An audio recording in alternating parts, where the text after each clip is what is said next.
Hey, sorry about that, Mike. I'm here now. Hey, so come to find out, you can't join spaces on X if you're using an iPad.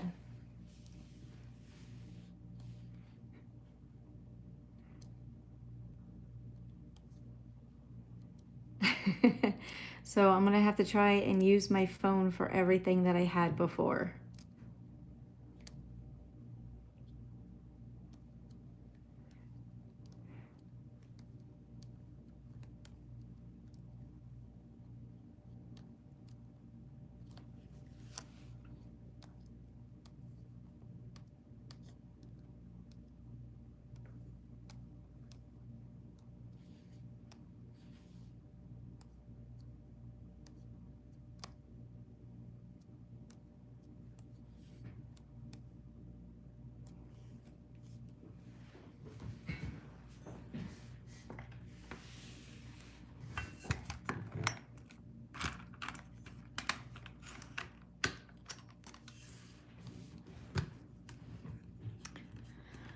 Okay, so let me make sure I've got the iPad set up. Okay, so things that we're looking at.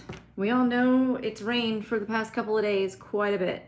I know here personally at my house, I've received 2.98 inches of water, and that's according to my personal weather station that I have here at the house. What does it mean moving forward? It means that our ground is extremely saturated, and receiving or coming up to receive 3 inches that we've already received, and then on Saturday coming up, possible anywhere between 3 to 5 plus. Me personally, I think it's going to be closer to the 5 inch mark for us in northern Middle Tennessee, just because of looking at the trough setup.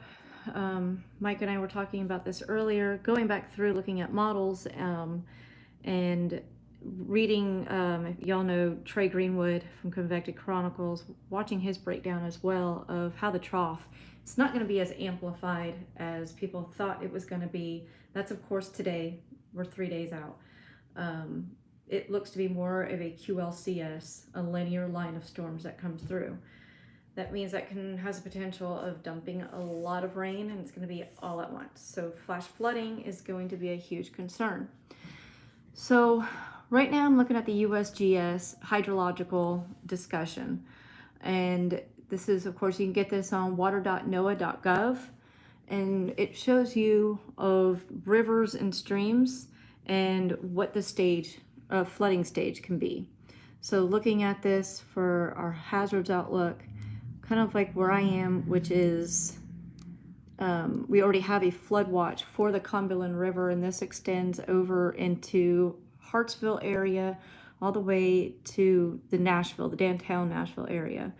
Downtown Nashville area, they are expecting possible the lower Riverwalk area to become inundated and possibly flood as well. There are a lot of areas that are along the Cumberland. I'm at Spencer Creek, right down the street from there, that is stationed in a red area, which means flooding possible. I was out at LaGuardo Boat Launch today, which is part of Spencer's Creek that feeds into the Cumberland. Already, the river is extremely high. Went out to Hunters Point over in north of Lebanon, which I guess that's around Hartsville, or is that Hartsville? That's over that way. Drove out over that way and got a look at what that looked like as well. And it very fast current, very high. I got a good picture, a good view of what it looked like from underneath the bridge where the flood markers are, or the river height markers are.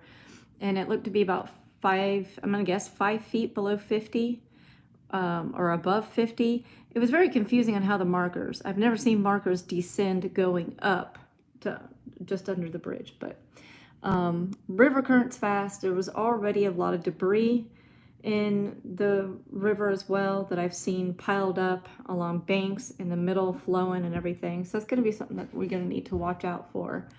when coming through this event. And let's see. So around, those that are on YouTube are gonna be able to see that there's a lot of these lower lying creeks and rivers that that feed into the Cumberland or from the Cumberland, that are marked green, or not green, they're marked red, blue, or purplish looking.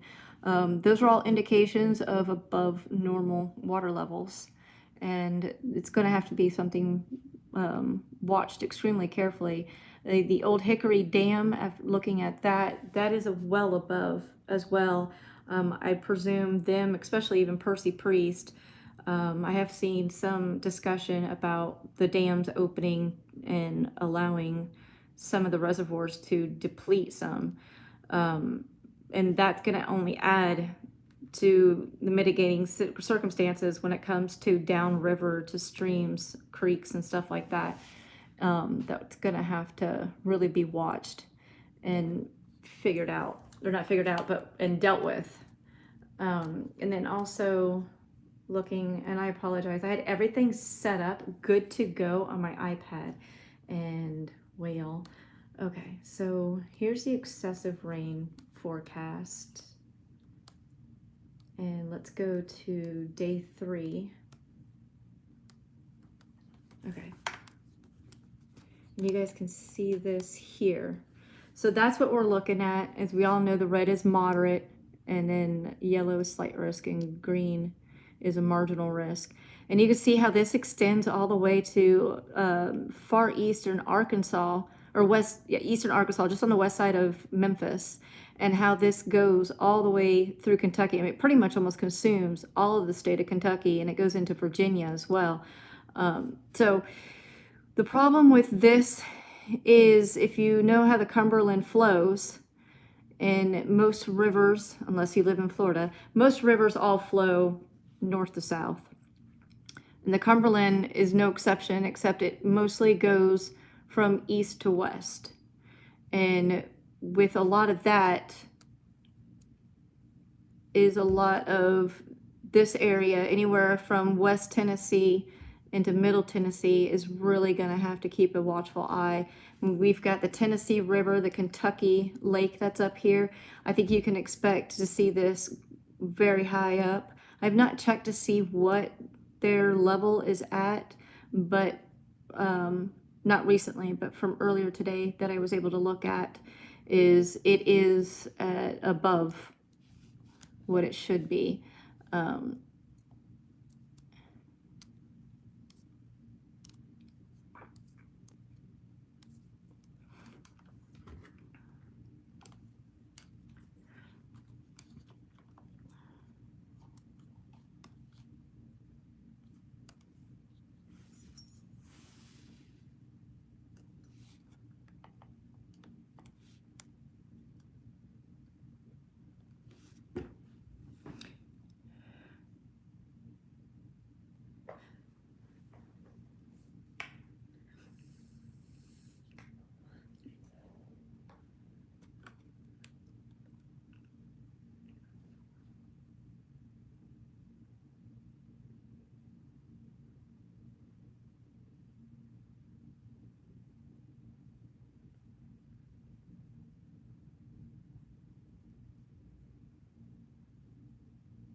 Yeah, and if people have ever sat and watched the Cumberland River flow, it's a very fast moving current. And when it starts to get cluttered with debris, like especially up here from my house where we have Old Hickory Lake, it's usually typically always filled with some sort of tree debris or something like that. A lot of limbs, any type of, because we've had so much soil saturation, and you can expect even shallow rooted trees to fall. Oak trees are extremely shallow rooted trees, easily can fall over. So, and especially along the river, wouldn't be surprised to find any decaying tree limbs or trees or whatever that end up into the river. And so that's another thing that's coupled with this. This is going to be a 1-2 punch for us. Is not only do we have to worry about soil saturation with trees and such, is after we get all that saturation, here comes that linear line of storms with wind gust and everything. That 1-2 punch can end up with trees down. So that's something that people are going to really have to think about as far as trees around their homes, low-lying areas, and so forth, is what type of shrubbery, what type of tree do you have in your house, around your house? Don't have them in your house, unless you have a tree house, and that's different. But if you have oak trees or anything like that, pine trees are usually pretty darn solid, so you don't really usually have to worry about that. They root pretty deep. And I believe maples do as well. I'm not too familiar with maples since, I'm from Florida. But I do believe they have a deeper root. So when we get all this rain, which for here in Middle Tennessee, we're looking at it to start around between 1 a.m. on Saturday morning, that's going to go all the way through to about 6 a.m. And then we're going to have a break, and we're going to see what happens in that break. Do we get some pop-up showers that happen beforehand, before the line comes through, the cold front? And is that going to add on to rain precipitation totals as well?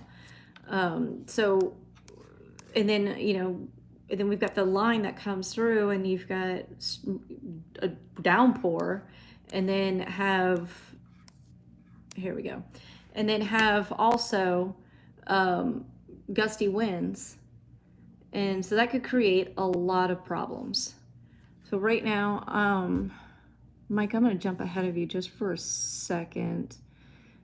All right, so we're still stuck for the Euro model, we're still stuck at 12Z. But I'm going to fast forward this just for a little bit, if my finger will let me. Will it? Come on. Maybe if okay, there we go. So we're gonna go, this is Saturday 18Z. Let's see, can we go, I don't need the 22nd. Let's not scare people. Okay, so this is Monday 0Z, and this is Middle Tennessee. And mind you, this is just one model, guys. We don't just go off of one model. We go off of global model, regional model. As we get closer, we start looking at convective models. But right now, these are the models that we're looking at. And you can see from here, this particular model, the Euro model, shows that the heaviest rainfall is coming through Middle Tennessee. There's Davison right now. They're looking at, their county's kind of split in half between 2.5 inches to almost 4 inches.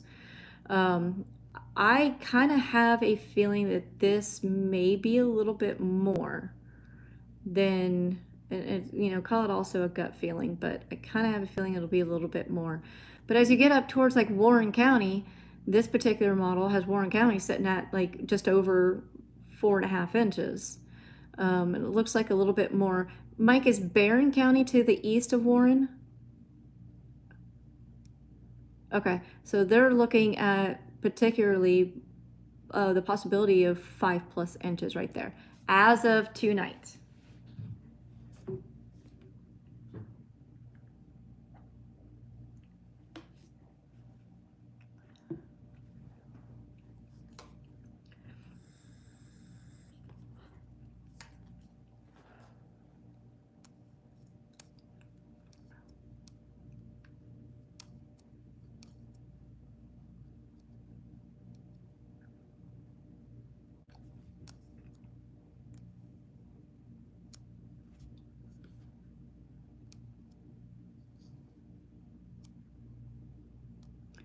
Yeah, okay, so this is the GFS model. I'm actually going a little too far. That's really too far.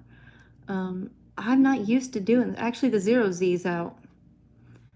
So why is this on temperature? My goodness, I'm not used to working this on a phone. All right. All right, I got it. We got it. I know. It's just, it's so small and I'm not used to it. Okay, I want total. Here we go. Now we got it. So let's drag this over.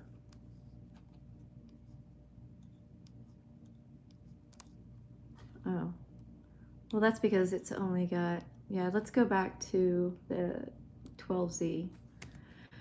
Okay, sorry guys, I'm trying to learn how to do this all on a phone. So this is Sunday. No, I don't want to do that. Let's just come up here.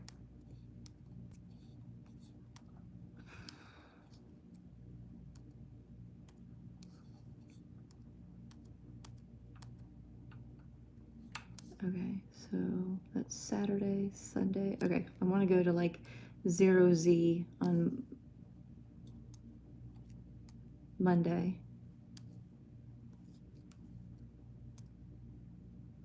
So that way, okay, perfect.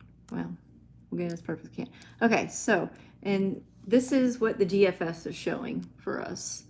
And I think models are sort of close, kind of close.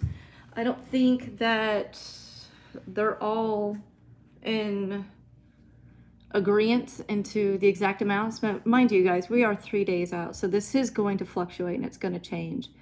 Like it's just showing just over 2 inches of rain in Davison and North Wilson County where I am, and it's showing lower amounts, whereas it's showing Warren County still about just over 4.5 inches, but it's starting to, like, once you get over into Western Kentucky, it's starting to show 5.5.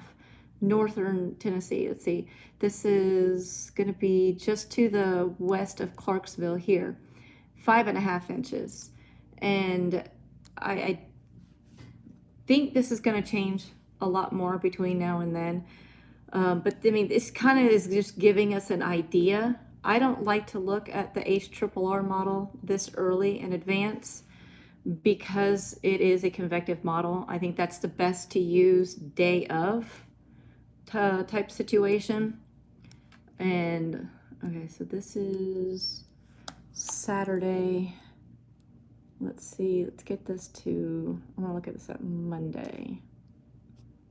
Okay, so here's Sunday 0Z. Oh, something's on my phone. And so, okay. So this is kind of what I was showing you guys about how different models are kind of showing drastic different things. This is going all the way to Monday. Okay, Monday 0Z. Here we go. Perfect. Now see, this is how drastic this looks. Is now it's showing that we're getting under 1.5 inches in Middle Tennessee, and this is pretty much gonna cut through right through the middle of Kentucky. So I don't think that it's aligned as far as placement goes. I think totals are varying all over the place. So I think probably Friday evening, tomorrow evening, we'll have a better idea. But this just kind of gives us an idea of what we could possibly be looking at, anywhere between, as it says, I think it'd be closer to, between 2 and 5 inches. I think 5 inches is a really good thing. Another thing that I kind of just want to go over really quick before Mike jumps in to do Kentucky is know your flood zones. Know if your home is sitting in a flood zone or not. Know what roads around your home flood.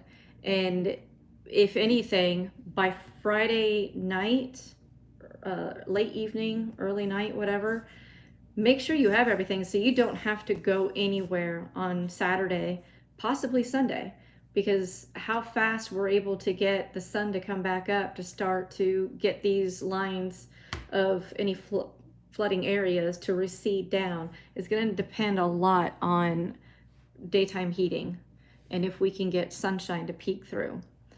But I mean, stay informed. Absolutely. That's part of you paying attention here and keeping up to date with local media, with, whomever you follow on social media and stuff. If you are in a low-lying area, if you're in a floodplain area or flood zone, it wouldn't hurt to know if your ground is already saturated. If you're walking in your grass and you're already hearing, or have standing water, make sure that you have a possible to-go bag. If the water starts to creep up or it starts to pond or whatever around your house, you may want to consider it's time to go. Because if, unfortunately, I was a firefighter for many, many years in Central Florida dealing with flooding and stuff like that. If it's flooded and we can't drive our vehicles, then it's going to be extremely hard to get to you to help evacuate you out. So it'll clog up resources. It'll also take a lot of time. So kind of just plan ahead of time. And if you have an evacuation zone, know where to go. And then during the flood, if you do know that you are starting to see water creep up, if you live on, next to a creek or next to a river or whatever, or in a low-lying area that has a potential, because we're not talking just 1 or 2 inches. I mean, we have a possibility of 5 inches on top of what you've already received. So by the end of the week, we could have a total of around anywhere 7 to 8 inches. That's the potential, not definite. So visualize, okay, well, if I have this much more rain, am I going to have to worry about it getting into my garage, reaching electrical stuff? So maybe a good time that if you do decide to evacuate, cut the power to your house. And then one thing I know that post-hurricane that I've always have seen people do is walking in floodwaters. Y'all don't do that. Please don't do that. Because one thing you're looking at is your pump systems for sewage and all that. If they get flooded, they shut down. And now where's that sewage going? It's going into the floodwaters. So now your floodwaters are full of bacteria and everything. Not only that, but pesticides, vehicle oil runoff and so forth, all that kind of stuff gets all caught up in those floodwaters. And if you're walking into it, that's contamination that you're putting on your body. And of course, seek to a higher ground. And if somebody does come out and say, hey, this area needs to evacuate because of flooding or whatnot, the water's rising up too quick. Make sure you have a way to get those alerts, more than just one way. And please, please, please take care of your animals. Not so much of cattle. Don't take any cattle with you. I'm not sure if shelters would allow that, but please take care of your cats and dogs. And if you're like me, a parrot. If you do come across water and you don't know if electricity's been shut off or not, or if you have shut off your electricity, kind of wait. Maybe have the power company come out and assess and make sure it's safe to turn that power back on. Or if you come in contact with power lines and stuff like that, don't run over power lines. That's you're just asking for bad juju right there. Don't do it. I know y'all have seen storm chasers do it and stuff like that, and it just takes one person having a power line come in contact and break and hit their vehicle, and it's now electrified. So that's really bad, especially when you're mixing in water with it. Yeah, just don't. But when you go back home, if you have had some flood, inspect it. Call a home inspector to your house, because mold afterwards will be a huge problem. But we're kind of getting a little bit ahead right there. So those are the biggest things that I want to, hit on, is basically making sure, after looking at what a lot of these flood stages on these dams and stuff like that are reading at, and I don't know if I can get that. Mike, I know I sent it to in a text message, right? Here it is. I think that's the one I just had up on the river gauge. The one that showed about the dams. Did I actually send that before?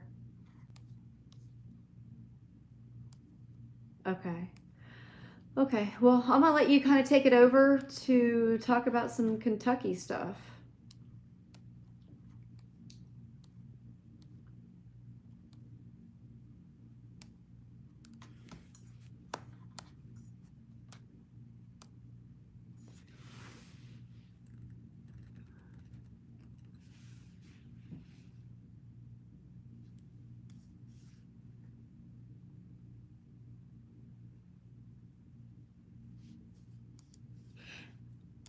Yeah, no problems. Real quick on for those of you watching on YouTube, I'm gonna go through the photos and videos that I took today from LaGuardo boat launch and from Hunter Point in the Cumberland.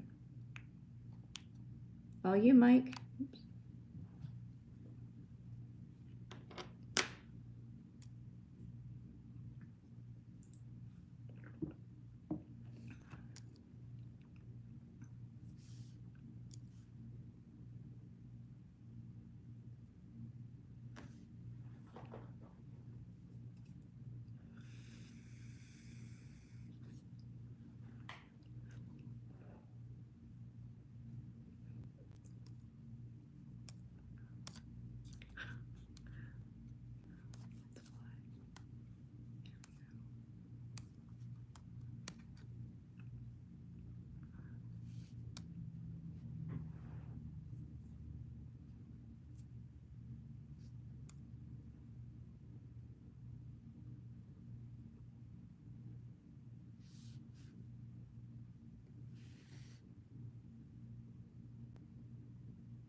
Central City, Madisonville, Cadiz. That will be gushing toward the Green River area. And I want Dustin here soon to talk about the Green River and how that can really be affected much worse than some parts of South Central Kentucky, because the Green River is already at flood stage and having flood warnings. From Woodbury, Rochester, up toward around Owensboro too. If you want to look at some of the models, I know Heather was talking about from Tennessee with the Cumberland. Looks like the highest amount should still be anywhere from about Bowling Green to E-Town to Lexington. It just depends on where that fine banding or that mesoscale bands, that's really hard to forecast. Where will it develop? It's still kind of up in the air because they're going to have the first swath coming from the south to the north where that little boundary will lift. We could see that lull in the activity, and it kind of depends on where that amplitude of that trough resides. And Heather was talking about that. If you have like a flat trough ejection that is lower amplitude and more of a west to east flow, and that west to east flow will set up along with the low pressure as it gets toward the mid-south region around Arkansas and into Missouri. And then we'll have the 850 millibar low-level jet will work its way, and that will increase more jet energy into the evening hours. That could be some of the heaviest rainfall, where rainfall rates will be about 1 inch per hour, anywhere from south central Kentucky up toward, from Bowling Green toward Louisville for central Kentucky or north central Kentucky. I think if we have an Ohio River flooding event, we'll have a much higher amplitude storm, but not really at this moment. I think it's going to be more of a southern side, more of a, the tributaries of the Cumberland and the Ohio River, like the Green, the Barron, and the Kentucky River for sure. I know George at WNK has been talking about the Kentucky River, and that is a major tributary. Also, the Licking River for northern Kentucky may be a concern too for Falmouth. Even though, Falmouth, Kentucky wreaked havoc during the March 1st, 1997 historic 1 in 1,000 year flood storm. So we have a lot to get to. The severe potential is not really here in Kentucky.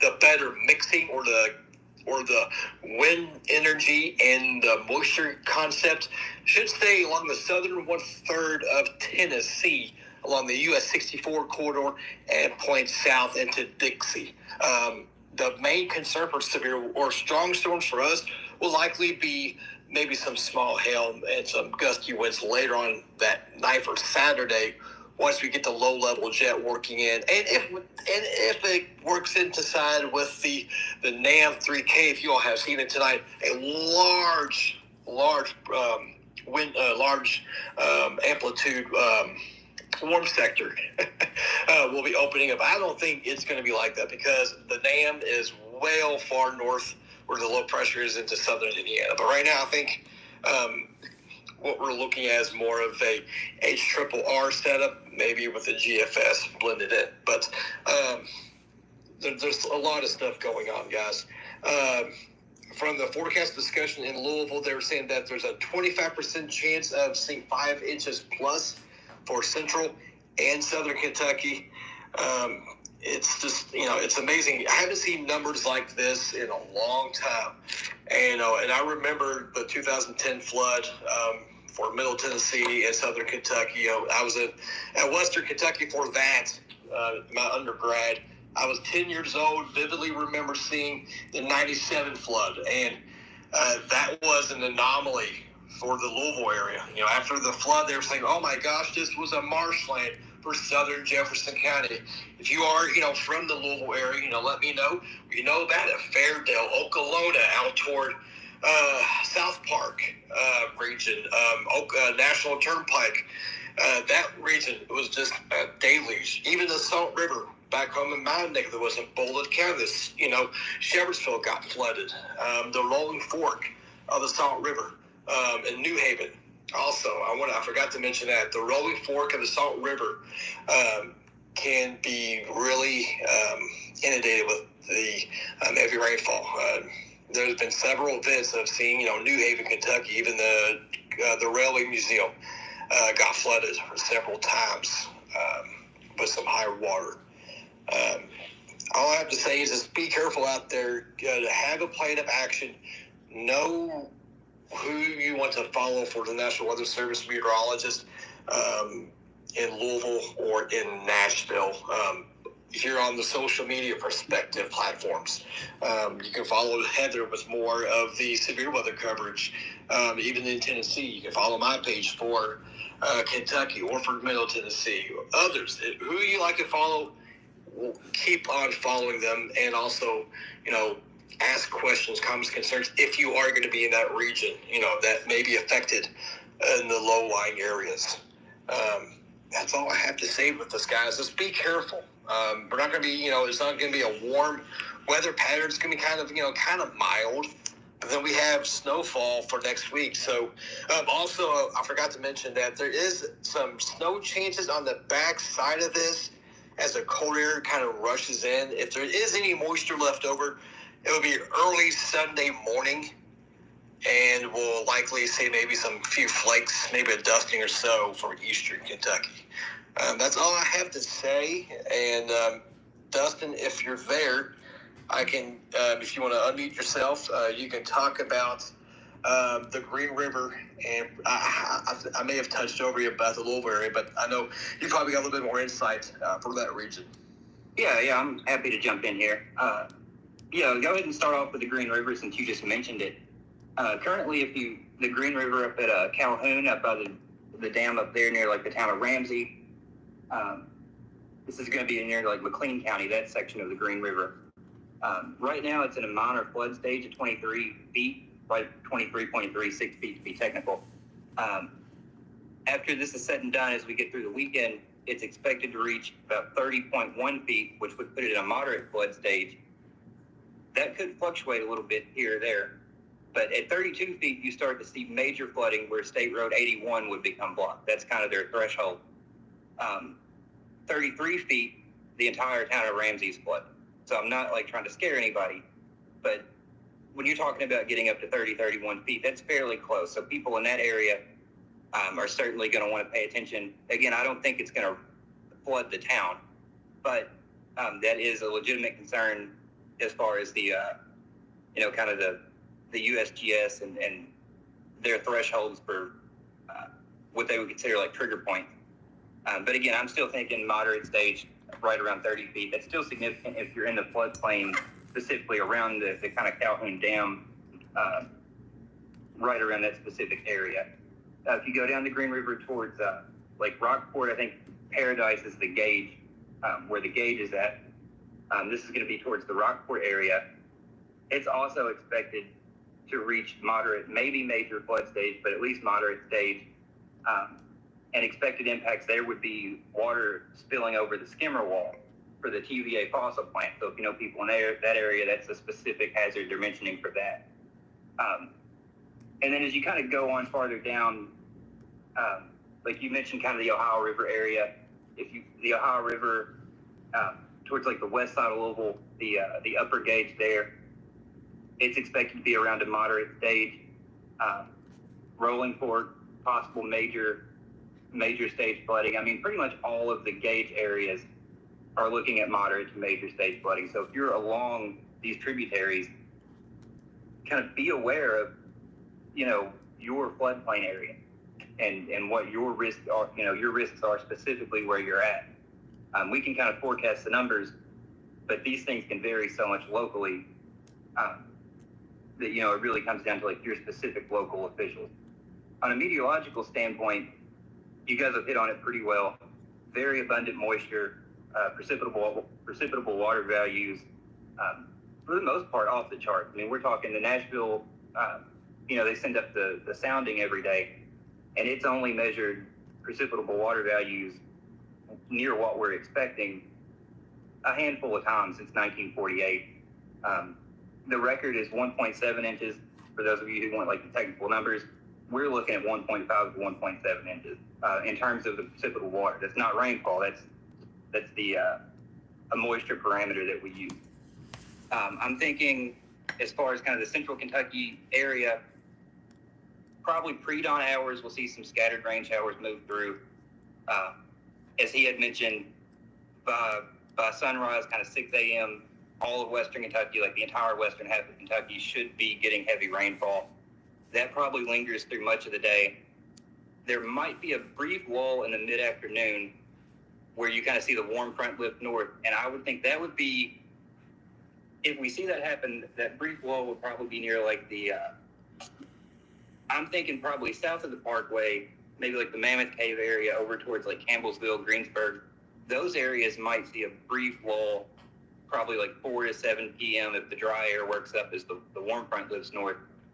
And then after 7 p.m., the cold front moves through and the entire state, the entire western half of the state being inundated through the night. So again, to summarize overall timing, I think rain pre-dawn, basically through midnight.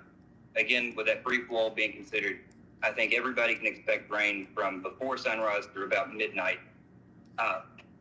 This could cause, as we mentioned, river flooding, but also dangerous local and flash flooding. Over the past 2 weeks, pretty much the entire state of Kentucky has had above average rainfall. Some areas still have snow. If you're in like the Hardin County area, and then kind of run along like the parkway towards like Bluegrass Parkway, those areas got several inches of snow here this week. So, you've got snow melt, you've got runoff, 3 to 5 inches of aerial average rainfall with localized amounts, which I think the bullseye, which could shift again as he was talking about the banding being so important. So we've got multiple focal points for the rainfall. You've kind of got the warm front lifting north with what we call like isentropic ascents, the technical term. But you've got the warm front lifting north with all this rainfall, wind fields favored, backbuilding, as they would say in the movies, the training storms. So it's storms hitting the same areas over and over along the warm front. Then the cold front comes through and we kind of get that QLCS, convective weather where you get the strong thunderstorms pushing through. So in areas that get the stronger storms, you might get 5 to 7 inches of rain out of it. Like that's not out of the question. We're talking rainfall rates 1 to 2 inches per hour with several hours of rain. So some of these areas could get, greater than 5 inches of rain. So local flash flooding is also a major concern. So really just the whole, really everything across the board as far as flooding is concerned, with urban flooding, flash flooding, river flooding. It's pretty much all on the table. And as I was saying, the bullseye, that 5 to 7 inches that I was talking about, it's hard to say specifically where that'll set up.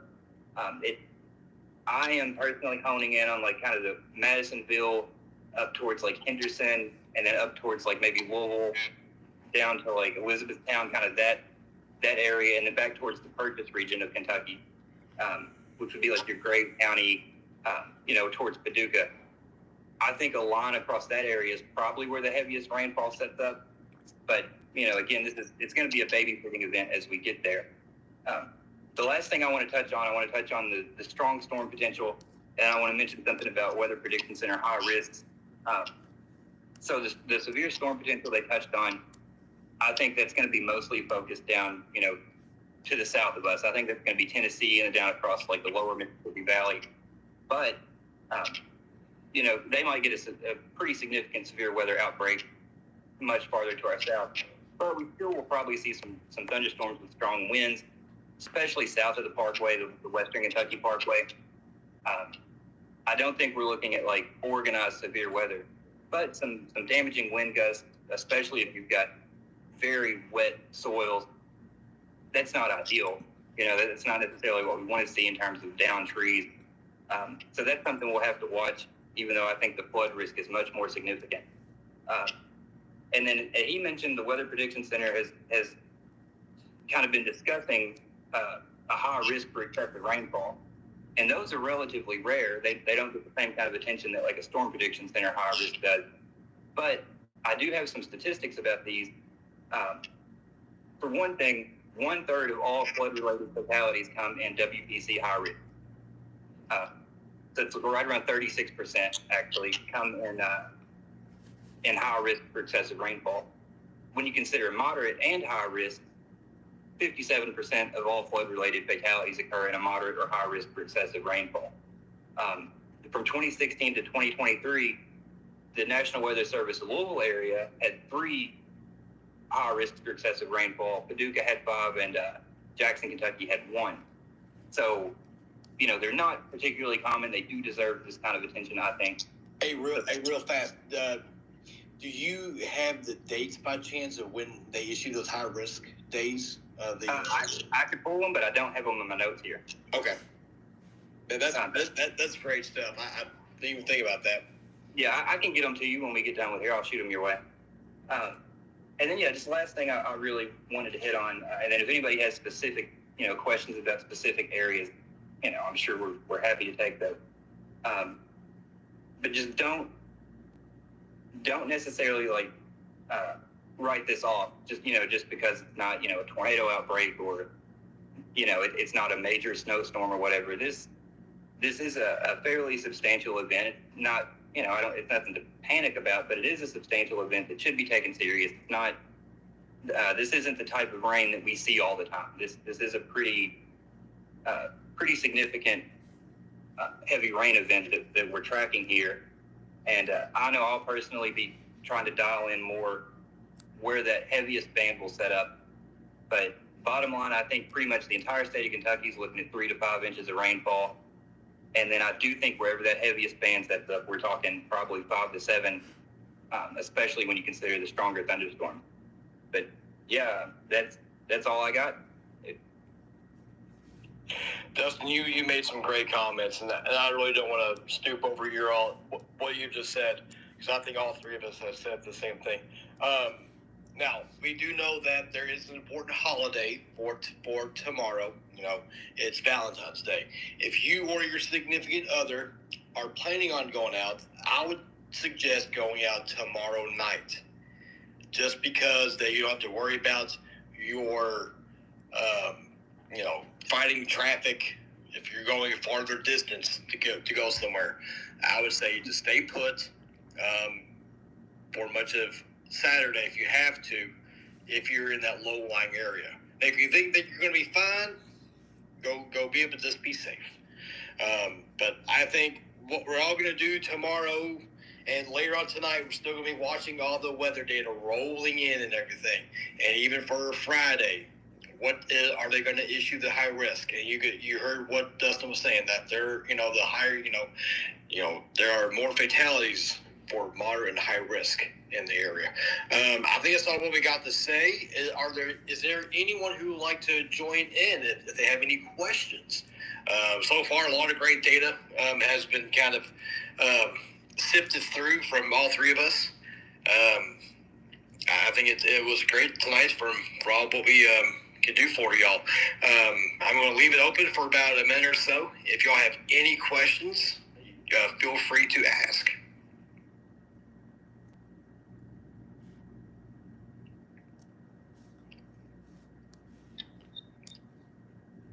I know Jason Walker is talking about how Hendersonville over here, the road from White House, usually is covered up.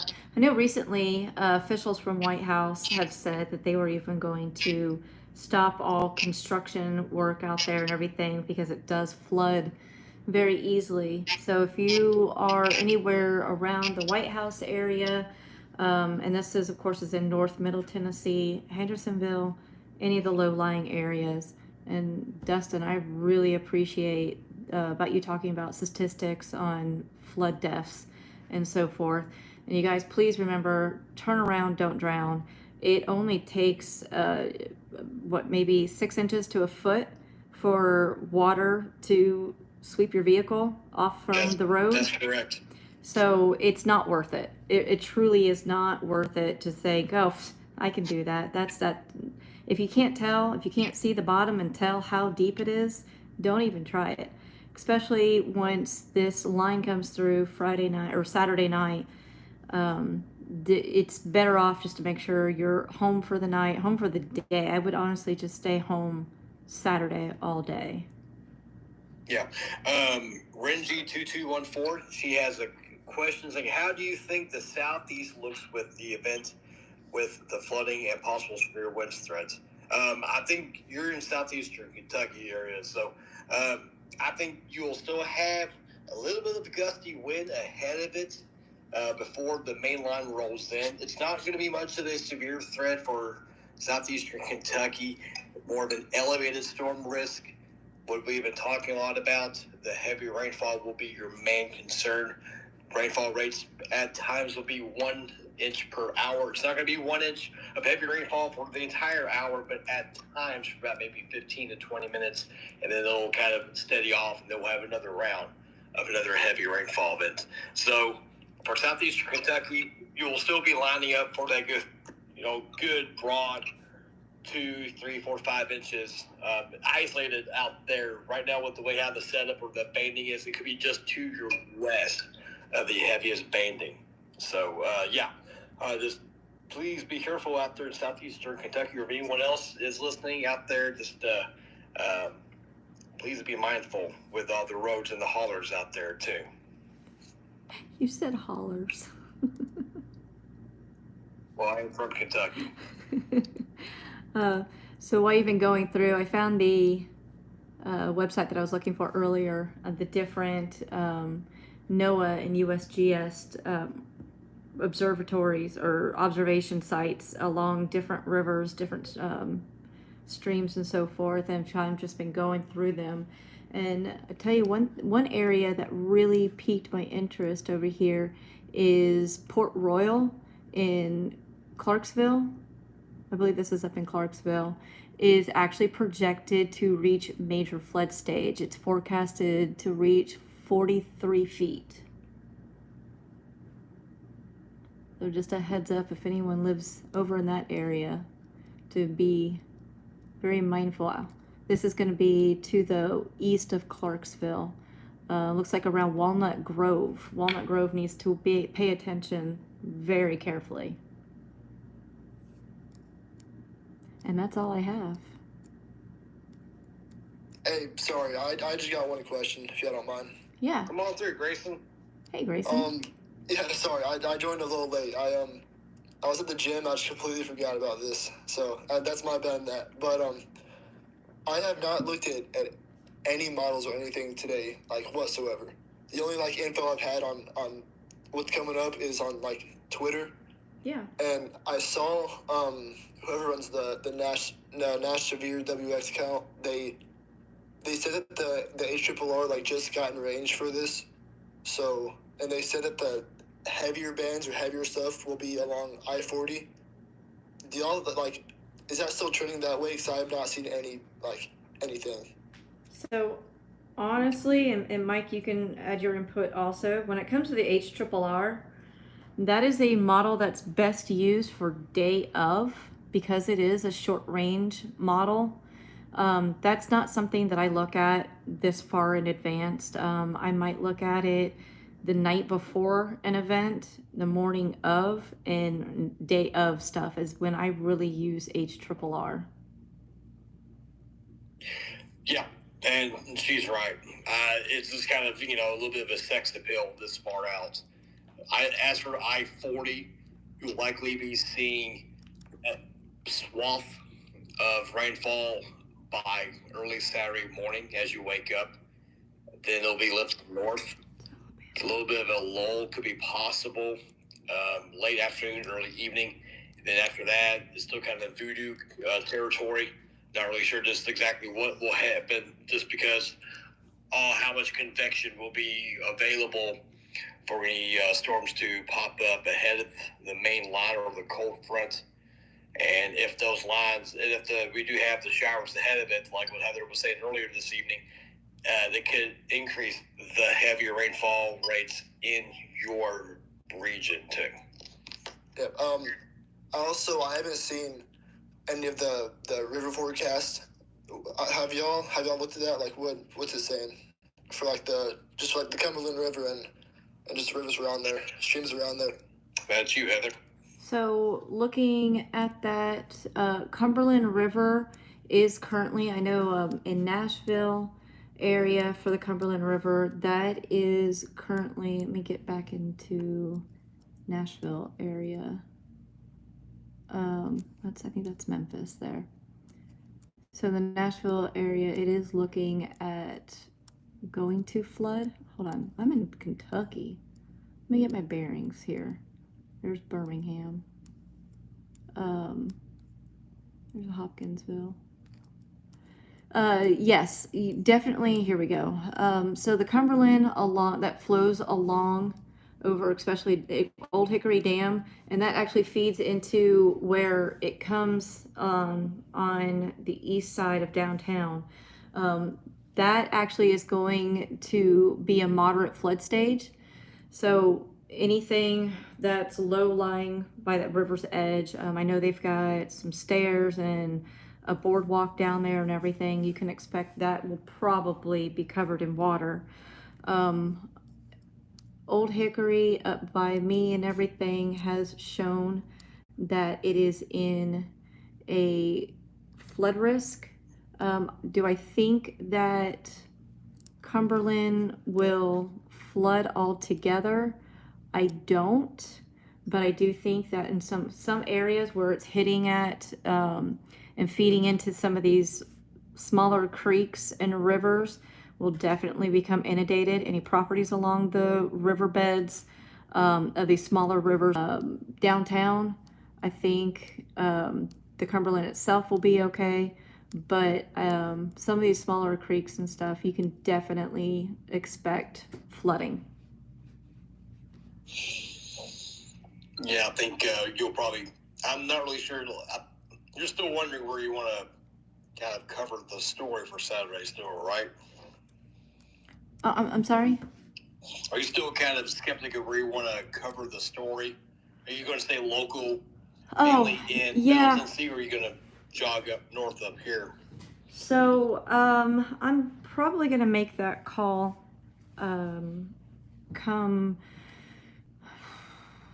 I'm going to have to look at Friday evening, maybe after I get home from my date with my husband, and kind of gauge there. I think we'll have a better idea of where the heaviest rains will be at, which is why I'm not going to go down south to cover tornadoes, since home is going to be affected. I'd rather stay here and kind of look at what's happening here. I know I'm going to be doing some research on the local area of what's low lying around me, what's flood prone areas and so forth like that would be at greater risk. So I'll probably end up staying local. Okay, good. Is there anyone else that has a question for your Pacific region, or still kind of unsure what we can expect for this upcoming weekend? Because I know the other big story is snow for next week, but I'm not touching hairs on that one anytime soon. I do know that anyone after reading OHX, which is our Nashville NWS station, reading the discretion that they've put out earlier this afternoon, snow on the backside of this, we may get a flake, but there will be no accumulation with this. I did notice tomorrow that we could have some sunshine come out. There are going to be some breaks in the cloud. I don't expect that it's going to be one of those kind of sunshine comes out and helps dry us out a little bit. I don't expect that. Yeah, I agree with that, because I was really banking on more sunshine this afternoon, but the thick cloud cover kept us colder. Yeah. And we had some late day sunshine, maybe around 4 o'clock down here. Wow. And we'll clear out as temperatures will drop well into the lower 20s up here. And then we'll probably see a little bit, scattered sunshine. Then we'll see the clouds to really increase as we get to early evening as the new wave of moisture rolls in. But it's going about an hour long, so it's kind of longer than I thought, which is good. We hit a lot of information. I don't have anything else to say. Does anyone else have any comments that would like to talk to us? Or any comments in the down in the the bottom part of the tab as well? Looks like we're pretty good. Heather, Yeah. Dustin, you all have anything else? I'm good. Okay. I will just mention, since it's really only the area that I was talking about, you were mentioning the snow on the backside of this system. I suppose it does deserve mentioning that, as this system moves through, the cold front moves through, Saturday night, Sunday morning. The temperatures on the backside of this will pretty much free fall into the 20s. And we probably will see some snow mix in. I'm thinking really from like the Madisonville to Louisville and then over east towards like Lexington. I'm not expecting any like notable accumulations. You might see some trace snow accumulation, mostly on like grassy surfaces, elevated surfaces, that type of thing. So that's nothing I'm super concerned about in terms of like impactful snow, but you might see some like very trace, snowfall onto the grass on the backside of this if you're along that line I mentioned from like Madisonville to Louisville to Lexington. I agree on that. A lot of the global models were showing that. I'm not really as concerned. Earlier in the week, it showed the potential more like an antifront type of event with the cold air catching up to the moisture. It's not really in the bags right now, so I think I just want to dry out as much as I can, and try to enjoy the sunshine, play with the kids outside. Sure, It's been kind of hard last several days. It's been a very active winter here in southern Kentucky, middle Tennessee, even though it hasn't really been snowing much, but a lot of haymakers been throwing around out here this winter. I'm not a fan. Well, without further ado, I just want to say thank you all for coming in, listening to us. Hope you got some information filled in. And as always, be prepared for this upcoming weekend. If you have any other questions, please feel free to ask us along the way. Y'all take care. Thank you. Goodbye. All right, guys. Thank you so much for joining in. If you have any questions, please feel free to leave comments. You don't want to see my kitchen. It's not bad. But please feel free to leave comments or anything like that. I do read them every day, and I will be more than happy to answer any questions that you guys have. But thank you guys for tuning in, and please stay safe. Bye, guys.